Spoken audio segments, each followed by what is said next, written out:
You know, I so admire the Victorians and the Edwardians. They really seemed to understand how spiritual mourning is and how important it is to go through that process. When someone dies today, people can't wait for the burial and the funeral and the wake to be over so they can go back to their regular life.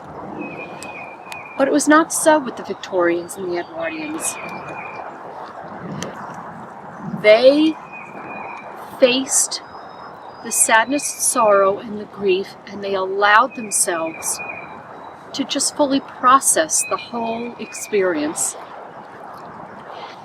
And there's a lot to that. I think there's a lot of value in that. And I really respect how they wore all black. Today it's looked at like, oh, it's so depressing. But for the Victorians, it wasn't depressing, it was honoring. It was honoring the dead. It was showing reverence for death and eternity. And they had a very good understanding of all of that. They saw a lot more death than we do. Their lifespans were somewhat shorter than ours. And I respect that they kept their eyes focused on the future and on eternity, knowing that one day it would be their turn. And I think that's missing today. I think the reverence and the honor of the grieving process and all that entails, I think that's really missing today.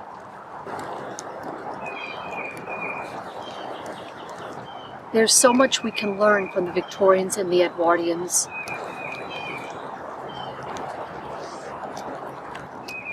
After I lost my loved one, it was back to business as usual. There was an estate to close up. there was all kinds of thank you cards to write, but I never really got the opportunity to fully embrace the loss. And some of us need that. I think the wise person keeps their eye on the purpose of life, which is the preparation for eternity.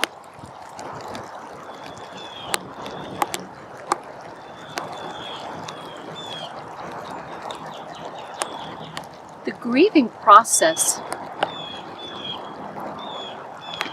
is not necessarily wailing and crying,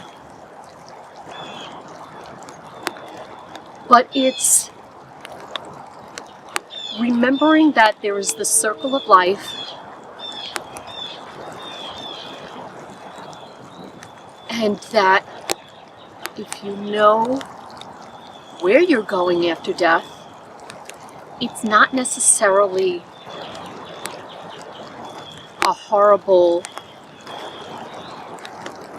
frightening prospect.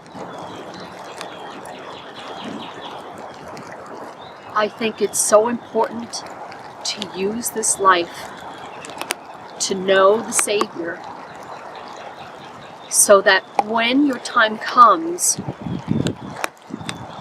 He knows you and you know Him.